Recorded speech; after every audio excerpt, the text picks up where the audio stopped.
Mr. Chair, in light of the debate from 2 years ago, I abstained during that deliberation due to my fundamental belief in democratic values.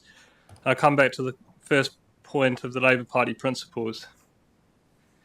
All political authority comes from the people by democratic means, including universal suffrage, regular and free elections with a secret ballot. I stand firm with those same principles. As elected representatives, we carry a mandate entrusted to us by our constituents to make decisions on their behalf, to carry our policy platforms on their behalf. This council already has quite an established pattern of delegating significant portions of our work, notably in transport, to RTC and GCP, which I fundamentally disagree with. It also relates to some of the work that we've been doing on the delegations manual that we're reviewing. And when I've expressed some of these views to people, I've heard a similar point that was raised today by Joseph about, well, how do you support mana whenua representation on this council? And I answer simply, that's the law of the land. As per the oath of office that we make when we declare that we will faithfully and impartially execute and perform in the best interests of the region, various acts, actually any other act. So we are bound by the laws of the land.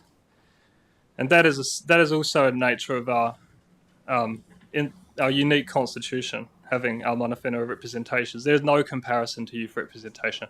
I'm 30 years old, I'm young, I'm here. Democratic mandate. So for me, we need to bring our focus back to the governance principles within the laws that guide us, not the delegation. We delegate a lot to our chief executive of a technocratic regulatory nature. That's appropriate. We could not come in here and make every decision. That would be here. We wouldn't have enough time in the day. That's part of our system, but not a policy, not a strategic development. I actually support Nick here. Option B is a good compromise. It offers a more balanced approach. It ensures that they can come here and participate, offer that view, which is essential, but while preserving democracy. And I'd also advocate, I don't mind seeing the honorarium be topped up to the full amount for option B, and would gladly move an amendment to that effect if that is the will of the council. Thanks, Joe. Vicky and then Ian. Yeah, thank you. I've struggled between A and B, but listening to, so I totally support youth voice at our table. I think it's really important because they are, as they've pointed out this morning, going to be living with the world that we create for them. And obviously there's Environment Canterbury and all the other levels of different governance at different scales in the globe and everything else. So at the moment, it doesn't look like we're creating a great world. And I think youth really dearly need to have a say because we haven't done a great job. I did a very quick estimate of what our average age is around our table. I think it's about 55. I think around half of us are over 60. And so there is an absence of that younger voice, and our decisions are very much influencing the long term. And that's not to say that I don't value the wisdom of older, but at the same time also recognise that there are things that we aren't so connected to that are, new thinking, new ways of doing things. Our passions, we maybe become more sort of fixed in our mindsets and so on. I also don't, I think that the suggestion that, well, young people can just stand for election, just like the rest of us, it just shows how little we understand the barriers to standing for election. So the cost, for example, the fact that there is an overwhelmingly older demographic that does vote, that was pointed out this morning as well. So there's many structural reasons why younger voices don't land up at our table. I also note that actually when you look at who does stand for election, it's definitely disproportionately male. And so we have barriers. We have we don't have we have an equal right to stand, but we don't have equal opportunities to stand for these things. And young people have particular barriers. I think the selection process, I know, would be rigorous. I know that this opportunity would be significant and that we would have very high caliber of people putting their hands up. I have confidence that our youth team that support the youth Rōpū would also put their support around anyone who came to our table. So I'm quite sure that the welfare, I appreciate Councillor Scott's recognition of that being a really important thing. It isn't always easy being around this table. And, I think all of us probably feel the need for support and care at times. So I can support A. I feel like B could be ending up with a greater amount of consensus. But on balance, I do feel that the point that Joseph made this morning around if you're actually really serious about the youth voice, then that you need to let us vote. And that does resonate with me. Kia ora. Thanks, Vicky. I've got Ian and then Dion. Look, I agree with Joe and actually quite a number of other speakers, but Joe in particular in terms of the requirement for a democratic mandate. In fact, I was so persuaded by his argument, I'm thinking of joining the Labour Party. And I'd also like to make a comment that in terms of democracy and our Mana Whenua Ngāi Tahu representatives, I think the significant difference between our Ngāi Tahu representatives and self-elected youth is that when you go out into the Ngāi Tahu community, everybody knows who Nook and Yayan are, and they know who to talk to if they have an issue, if they are runanga or of Ngāi Tahu. Much the same as us as councillors represent our constituents, and so the constituents know who to go to when they have an issue. My real issue with actually giving youth any vote or even paying them to turn up is that this is a carefully selected, our youth Rōpū is carefully selected. And if you read on page 36 of 114, from 10 through to 13, but 11 in particular, that they are selected. They're not selected from Cross Waitaha because, in fact, all the youth Rōpū come from Greater Christchurch, and they go through an application process involving the youth liaison councillors. Now, when you read who the youth liaison councillors are, in a politically divided regional council, I'm sorry, we're screwing the scrum here. So I can't help but be cynical and say that this is a plot by a particular political faction to actually ensure that around what is probably the most important committee of this organisation in terms of forward thinking, to ensure a vote will always go one way and not be debated appropriately across non-political lines. So this is just purely, in my view, a rather cynical ploy to screw the scrum when it comes to the politics. And I don't. I personally would only accept option C. I don't agree with option A. I don't agree with option B, though I have to give Councillor Ward some credit for his suggestion of sort of trainee governance. I could see some merit in that. But I think the major issue we have here is the way we select our youth Rōpū. And I would argue that the youth Rōpū have no more ability to represent the Southern Rugby Club's Colts rugby team because they would consider that most of the members of the youth Rōpū aliens by their way of thinking, and they would be far happier to talk to me about representation than they would this bunch of self-selected people. And in terms of intergenerational selection, I agree with Joe, and the fact that Joe and Dion are both younger than some of my children, and they both remind me that they actually bring a younger vision to this regional council, which is absolutely appropriate. I don't accept that we need then to bring in 16-year-olds to vote on issues which are critical to my constituents. Dion. Hi, everybody. I actually find this debate a little bit sad, actually.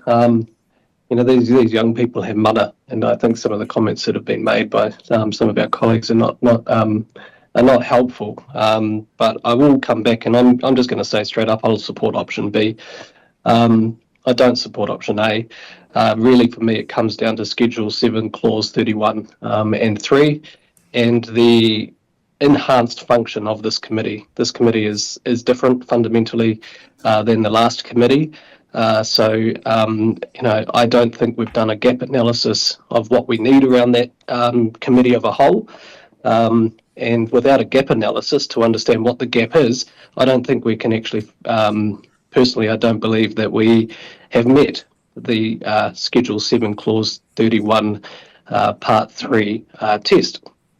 But in saying that, I do support young people, and I find this ironic. I'm actually up at a young elected members local government New Zealand committee meeting at the moment up in Wellington, talking about how we engage young people into local government, get them involved in the elections coming up, and ensuring that young people have the skill sets to make good decisions and help us as elected members to make decisions that we need to make on behalf of everybody.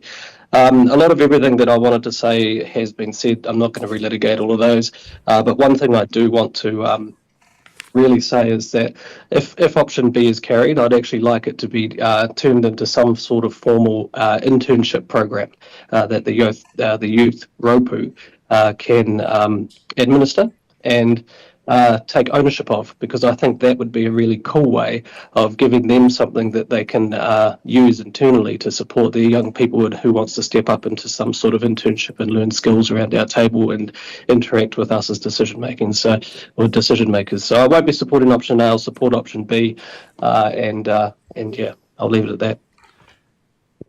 Thanks, Dion. I think that's everyone who wanted to speak. Greg, I'll come back to you. Kia ora, thanks, Mr. Chair. Just in relation to the plot theory and joining the Labour Party, there are plenty out there that think Labour and National, it's pretty negligible, the difference anyway. But I wake up 17 every morning. Doesn't mean I can make a decision based on the fact of what a 17-year-old looks at. Unfortunately, when I wipe the steam off the mirror as I get out the shower, I suddenly go, Jesus, who's that? But I would say... not mention for us and our children after us, and ultimately that's what it's about for me. It's about these a lot more savvy people at a younger age than we certainly were. Things in the world are changing dramatically all of the time. The environment alone, we look at all of the cataclysmic events that are occurring more rapidly. I thought Joseph was very clear when he talked about the impact of the decisions today having a greater impact upon people of his generation and younger. In fact, I've just become a grandparent 7 weeks ago, and I now have a tangible entity that I can put my, apart from love, Peter, put my love and hope in for a better future, and certainly doing what I can possibly do. So for me, I will be supporting it because I think the decisions that we will make around the table will offer more. I remember too when ECan, prior to being appointed as a Ngāi Tahu councillor through the Act, sat on committees but didn't have a voting right. Is that correct, councillor? And one of the arguments made, one of the arguments made at the time to change the legislation or take the legislation was that sitting in a committee without the ability to be able to make a decision was not a great thing to do. So hence my preference or support, I should say, for our young people to be able to make decisions. Finally, because I have a propensity to sort of wander all over the place, after making notes through what everyone said, I mean, you can't argue about the elected position because of the fact that we do have independence on our audit, risk and finance. I mean, they're not elected. They're not. I mean, the end of this trimester, it's us, as you quite rightly are sitting there, but it's been based, ARC, some of the decisions that they've made, although I concur with Councillor Davies in that we could probably be making a lot more decisions around the table than we do. So without going on further, I would say definitely I will be supporting this. And thank you very much for the two people that came and gave the presentation earlier today. And as far as the youth rupal goes, everyone is welcome to go along there. And I would suggest to you councillors, make yourself available, because it's a really refreshing opportunity to engage with these fantastic young people. Kia ora. Kia ora, Greg. So, first of all, acknowledging Taylor and Joseph for their deputation this morning. It was good to hear from them and for them to be questioned and to answer that, so just acknowledge them. Patrick and Lisa and the staff that have helped pull us together, and the staff that help support the youth rupal, just acknowledge you as well.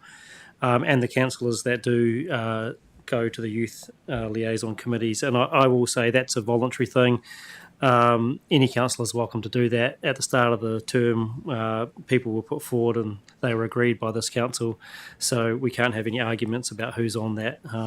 And I'd welcome other councillors to be involved. I've done it for 2 terms now, and like Greg, I find it very refreshing and useful to sit around with them and understand the world that they're grappling with and the decisions that they are keen to be involved with. There's no precedent we're setting here if we go down the track of option A. We've already done it twice before. This will be the 3rd time. Invercargill and Hastings, as outlined in the paper, already do this as well. The Local Government Act provides for it. That's why it's there, to allow that to happen. So there's no precedent that we're setting. In terms of the honoraria, it's good that Patrick outlined how that was for them, and that this was the feedback that they got, that it was really complicated to do the payment system the way it was. So hence, I think the honoraria is a good idea. And I'm glad to note that for this year it can fit within existing budgets, so there's no financial burden on the extra financial burden on the council for this year. I support it, and let's put it to the vote and see where we go. So, can I call for division, please? I think it's such a significant vote. Thank you. Can I say no? No. I don't know what I'm allowed to do, but no, all good. Let's go, Betrayer. We're pretty good at this now, so let's do it. Councillor Diche. Paul, are you there? Yes, sorry, just fumbling for the button.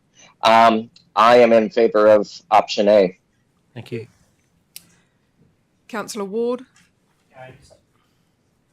So just remind people to push their button when they speak, because people online can't hear. Against. Yeah, thank you. Councillor Karako.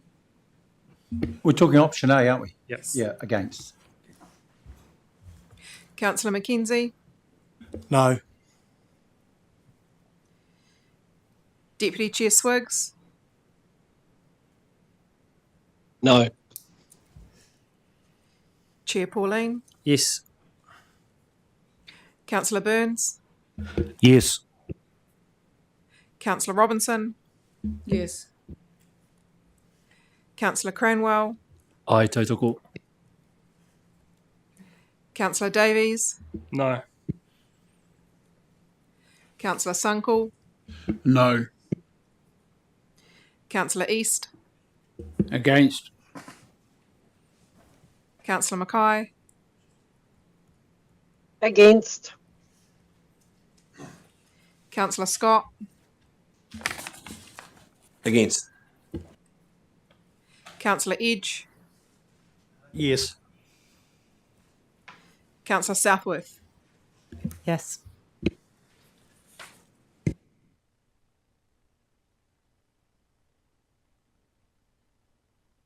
So we'll just have a pause while the counting's done and check with the CE.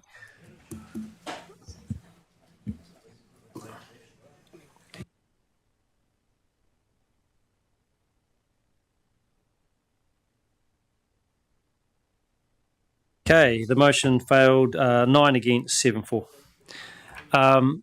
Let's move to option B. Have I got a mover for option B? Any mover? Councillor Southworth. Any seconder for option B? Councillor Davies. I'm keen not to repeat the whole debate we've just had. Happy if the mover and seconder maybe make any comments, but happy to just go to the vote if we can. Vicky's moved it and Councillor Davies has seconded it. So mover and seconder, do you want to speak? Just to say that I really would value the youth voice, and this provides that opportunity, and I hope that they would engage with us in a really constructive way, despite not having a vote. Thank you. Okay, let's put this. Would you like to speak, Councillor? Like to. So I've sort of changed my position, I guess, since I started listening to the debate around the thing, and there was a couple of things that interested me, and one is the point that Councillor Swiggs made about an internship, and Councillor Swiggs and I had a discussion about that, and I think that that could be an important addition to make to B, because I think we owe people that we bring in here, especially youth, a duty of care to them in terms of making sure they have the skills to push forward. Now, my point that I tried to make earlier on was that I wasn't against this. I just don't think it's in the right place. But I think what Councillor Swiggs has put forward on the table about an internship which maybe put a little bit of pressure on yourself and Councillor Swiggs to provide that opportunity for those people. I could find myself supporting B. Cool. Well, we could bring that up as a separate matter, but thank you, Councillor Scott. Okay, so happy to put this to the vote. Let's go for it. All those in favour, please say aye. Aye. Any against? Aye. You want that? Aye. You want that noted? So we've got Councillor East, Councillor McKenzie, Councillor Ward against, and was there any online that were against? Clear. Councillor Mackay. Yeah. Cool. So we noted that. So that's 4 against, and the rest 4. So that's carried. Thank you. In terms of, and look, thank you, councillors. Good debate. Good, everyone got to have their say, or most of us got to have our say, and that we've found a compromise there. So it's great that we will have some representatives being able to attend our meetings, and the internship thing I'm sure we could sort out in another matter, because we do have some other resolutions to pass or to consider. And that's, we jump down to 8, 9 and 10, but they would become 5, 6 and 7, I understand. And these are just to help us with the next steps. And I've heard that there may be foreshadow amendment to number 6 or 9 in our papers. Excuse me. So happy to look at that. I'm just wondering, we'll just go with number 8 or 5, as it will be. And happy to move that and second that and put that to the vote if people are happy. You're just trying to follow it.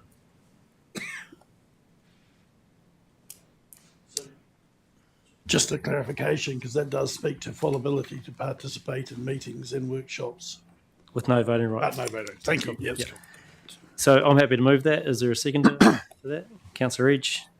Don't think we need any debate on that. Happy to put that to the vote. All those in favour, please say aye. Aye. Any against?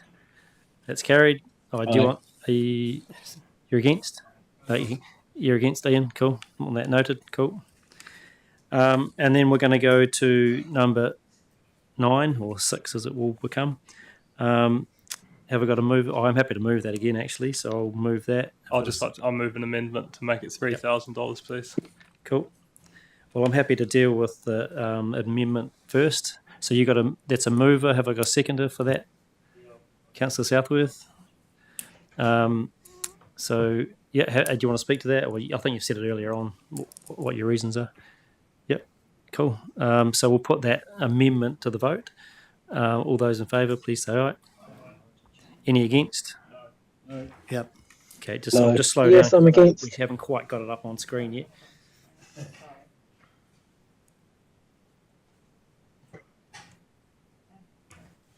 So actually, just in terms of process, I moved the original. I don't know if I got a seconder, actually, but was there a seconder? Oh, Grant, it was Councillor Edge. So if we just note that I moved the original motion and Councillor Edge seconded it, and then we have an amendment that's been put forward by Joe and was it Vicky that seconded it? So we're just dealing with that amendment first. Yep. So, Chair Pauling and Councillor Edge moved the original.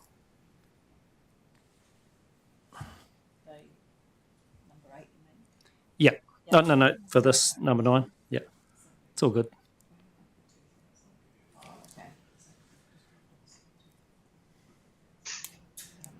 Davies and Yeah, and then Davies and Southworth. Yep. But let's just deal with the amendment, and then we can come back.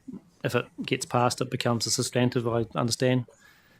I think, do we have to do another vote after that for the same thing, or anyway? Then it's put. Yeah, cool. Okay, let's. Happy to vote on this, everyone. Everyone clear where we're at? Cool. Okay, all those in favour, please say aye. Any against? Sorry. So we got Ian, Councillor East, No. Nick, Dion, Claire, and John. So they are the councillors against. So I think that's 6 against, 9 in my head would be carried. Thank you. So that's the amendment carried. In terms of the substantive motion, do we just put it and vote again? Is that how it works? Yeah. Yep. And then we come to motion. We'll put that one back in because we've still got.